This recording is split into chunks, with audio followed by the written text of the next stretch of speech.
नमस्कार। आप सबका पुनः हार्दिक स्वागत है सांख्यिकी विषय में।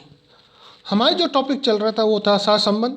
पिछले वीडियो के अंदर हमने कार्ल पियर्सन के कोरिलेशन के संबंध में पढ़ा था कि किस प्रकार से कोफिशिएंट ऑफ कोरिलेशन की गणना की जाएगी कार्ल पियर्सन के मेथड से। इस वीडियो के अंदर हम रैंकिंग मेथड की सहायता से कोरिलेशन किस प्रकार से निकालेंगे उसके बारे में देखेंगे।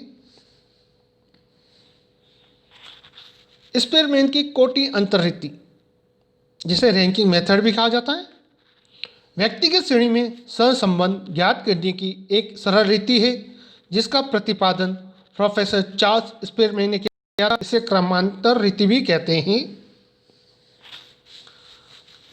किस प्रकार से स्टेप रहेंगे, किस प्रकार से कैलकुलेशन की जाएगी, देखिए अपन। पहला है कोटि प्रदान करना, यानी रैंक देना। एक्स तथा वाई श्रेणी के पद मूल्यों को अलग अलग कोटि क्रम प्रदान किए जाते हैं। इसमें प्रत्येक श्रेणी के सबसे बड़े मूल्यों को 1, उससे कम वाले को 2, उससे कम वाले को 3। इस प्रकार ये क्रम चलता रहेगा जब तक सभी मूल्यों को क्रम नहीं मिल जाता उस श्रेणी के। उसके बाद अगली श्रेणी को भी इस प्रकार से देंगे। इसे हम सबसे कम वाले मूल्य से भी शुरू किया जा सकता है। तो सबसे कम वाले को 1, उससे ज़्यादा वालों को 2, उससे ज़्यादा वालों को 3, जब तक सभी को क्रम नहीं मिल जाता हम। यदि किसी श्रेणी में 2 या अधिक मूल्य समान हैं तो उनको मिलने वाले कोटि क्रम का औसत निकालकर औसत कोटि क्रम प्रदान किया जाएगा। उसके बाद वाले को अगला क्रम प्रदान किया जाता है। सेकेंड स्टेप क्या रहेगा? कोटि अंतर या क्रमांतर ज्ञात करना। एक्स तथा वाई रैंक जो निकाले हैं अंतर निकाला जाएगा, यानी कि डी ज्ञात किया जाएगा। क्रमांतरों का बीजगणितीय जोड़ सदैव शून्य होगा, यानी कि sigma D equal to 0 always. यदि नहीं हो रहा तो हमने कहीं ना कहीं मिस्टेक की है, उसको चेक करेंगे, उसको सुधार करेंगे। चौथा स्टेप रहेगा क्रमांतर जो हमने रैंक का डिफरेंस निकाला था उसका डी स्क्वायर ज्ञात किया जाएगा और उसका सिग्मा डी स्क्वायर निकाला जाएगा। यदि उसके बाद निम्न सूत्रों की सहायता से कोरिलेशन ज्ञात किया जाएगा। मान लीजिए यदि किस श्रेणी के अंदर हमने औसत निकालकर क्रमांतर नहीं दिए तो निम्न सूत्र का प्रयोग होगा। और यदि औसत निकाल के क्रमांतर दिए गए थे, यानी कि एक से ज़्यादा किसी वैल्यू की पुनरावृत्ति हुई थी, तो हम दूसरे फार्मूला की सहायता से निकालेंगे। यह फार्मूला हमारे पास क्या है? R equal to 1 - 6 sigma D square whole divide by n bracket n का स्क्वायर -1 ब्रैकेट बंद। यदि औसत के रूप में हमने क्रम दिए थे तो उसके अंदर निम्न फार्मूले का प्रयोग होगा। जब श्रेणी में 2 या 2 से अधिक समान पद मूल्यों को समान क्रम प्रदान किए जाते हैं तो निम्न सूत्र का प्रयोग किया जाएगा।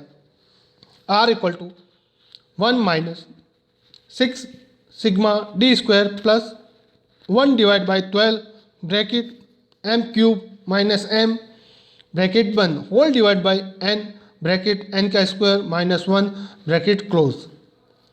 1 divide by 12 bracket m cube minus m bracket close का प्रयोग उतनी बार होगा जितनी बार दोनों श्रेणियों में समान क्रम आते हैं।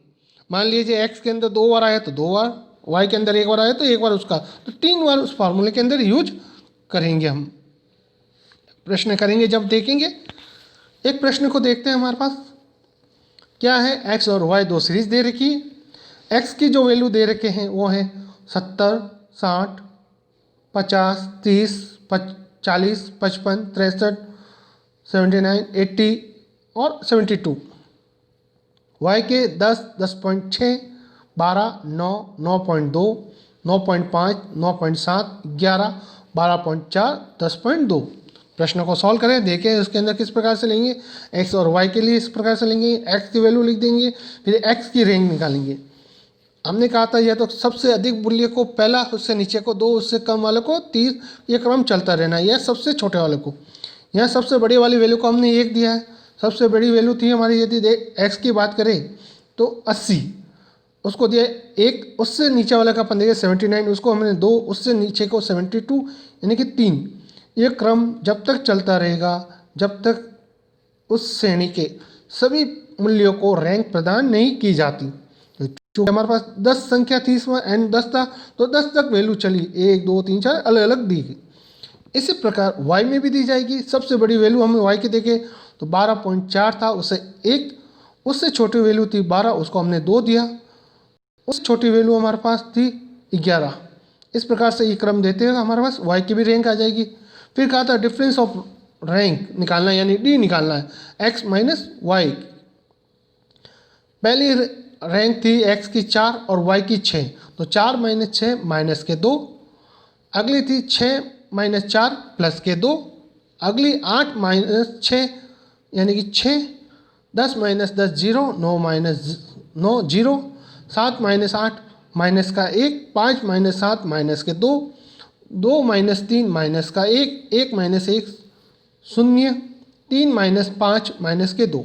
इसकी अपन टोटल यानी सिग्मा डी निकालेंगे तो 0 होगा। हमने बार बार कह रहे हैं यदि 0 नहीं आता है हमारी यदि कैलकुलेशन करने पर, तो हमने कहीं ना कहीं मिस्टेक की है रैंक देने के अंदर, तो उसको सुधार करेंगे या सही तरीके से लिखेंगे, कहीं गलती लिख दी है तो उसके बाद देखेंगे। जब ये हो जाएगा तब फिर इसका अपन क्या करेंगे, डी का स्क्वायर निकालेंगे। डी का स्क्वायर माइनस के 2 का स्क्वायर निकालेंगे तो 4, 2 का स्क्वायर 4, 6 का स्क्वायर 36, 0 का 0, 0 का 0, माइनस 1 का 1, माइनस 2 का 4, माइनस 1 का 1, 0 का 0, माइनस 2 का 4। वही इसकी टोटल निकालेंगे, सिग्मा डी स्क्वायर निकालेंगे, वो आई हमारे पास 54। तो हम पहले वाले फार्मूले में पुट करेंगे, क्योंकि किसी भी श्रेणी के अंदर कोई भी मूल्य की पुनरावृत्ति नहीं हुई, इसलिए पहला फार्मूला यानी कि r equal to 1 minus 6 sigma D square divide by n bracket n का स्क्वायर माइनस 1 का ब्रैकेट क्लोज।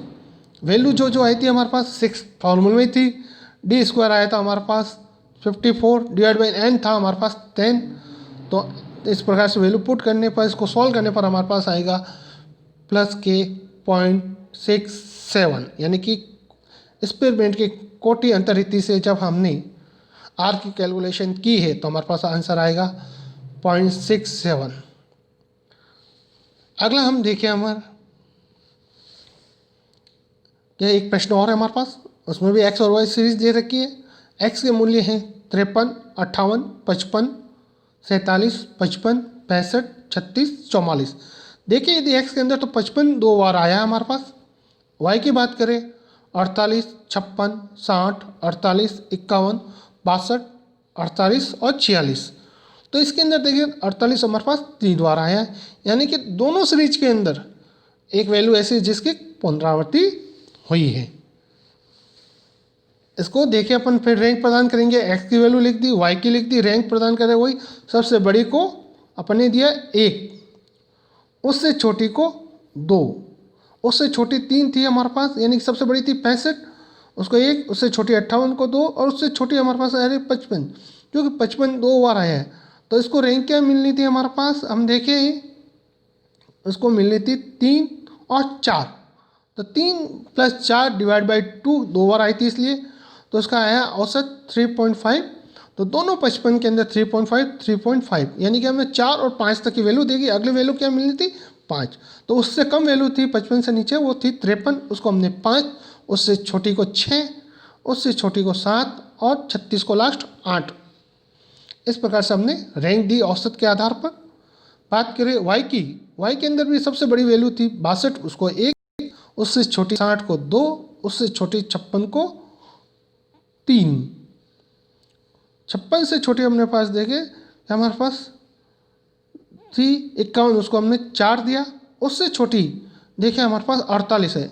अब 48 3 बार आया, यदि हम सीधे चलते तो हमारे पास क्या होता है अगले क्रम, 4 के बाद 5 6 7, तो 5 6 प्लस 7 डिवाइड बाई 3, क्यों 3 बार आई थी इसलिए इसका औसत आ रहा हमारे पास 6, यानी 18/3 तो 6। तो तीनों 48 को हमने 6 6 6 दे चुके। चूँकि हम 7 तक दे चुके तो अगली वैल्यू को हम क्या देंगे 8, जो सबसे छोटी थी 46। इस प्रकार से रैंक देते रहेंगे जब तक सभी मूल्यों को नहीं मिल जाती। फिर वही हमारा डिफरेंस ऑफ रैंक यानी डी निकालना है, एक्स माइनस वाई करते हुए रैंक को। तो 5 माइनस 6 माइनस का 1, 2 माइनस 3 माइनस 1, 3.5 माइनस का 2 तो 1.5। इस प्रकार से सारी देंगे और चेक करेंगे सिग्मा डी स्क्वायर 0 आया है या 0 आ रहा है। फिर अगली स्टेप हमारे पास क्या था, डी का स्क्वायर करना है। -1 का स्क्वायर 1, -1 का स्क्वायर 1, 1.5 का स्क्वायर 2.25, 0 का 0, 0.5 का 0.25, 0 का 0, 2 का 4, -1 का 1। इसकी टोटल यानी सिग्मा डी स्क्वायर निकालेंगे तो वो आएंगी 9.5। चूँकि हमारे पास औसत से हमने नहीं यहाँ पे रैंकिंग दी थी तो हमने दूसरे फार्मूला को यूज करेंगे। क्या फार्मूला था हमारा?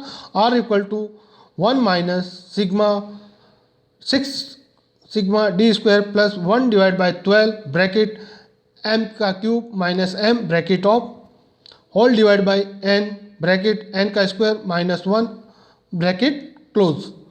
वैल्यू पुट कर देते हैं अपन इसके अंदर, क्योंकि हमारे पास हमने कहा था कि देखिए हमने उसमें भी आई थी उसमें भी आई थी 48 हमारे पास 2 बार आया, 55 2 बार आया था एक्स सीरीज के अंदर। ये इसका 2 का क्यूब किया हमने।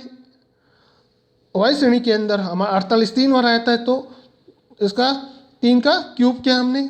जितनी बार आया था हमने कहा उतना कितना कितना है उसका लिखाएंगे, हर बार लिखेंगे तो हमारे फार्मूले में करेंगे 1 माइनस 6 महिला bracket 9.5 plus 1 divide by 12 bracket 2 का cube minus 2 bracket of plus 1 divide by 12 bracket 3 का क्यूब माइनस 3 ब्रैकेट महिला bracket whole divide by 8 bracket 8 का स्क्वायर माइनस 1 ब्रैकेट क्लोज। इसको सॉल्व करने पर हमारे पास आंसर आएगा यानी कि R आएगा हमारे पास 0.085। इस प्रकार से हम स्पेयरमैन की कोटि अंतर रीति की सहायता से कैलकुलेशन R की करेंगे। याद रखिए R कभी भी 1 से ज़्यादा नहीं होगा हमारा। तो इस प्रकार आशा करता हूँ आपको वीडियो पसंद आया होगा। लाइक और सब्सक्राइब नहीं करना भूलें। अगले वीडियो में पुनः आपके यहाँ मुलाकात होगी, तब तक के लिए धन्यवाद।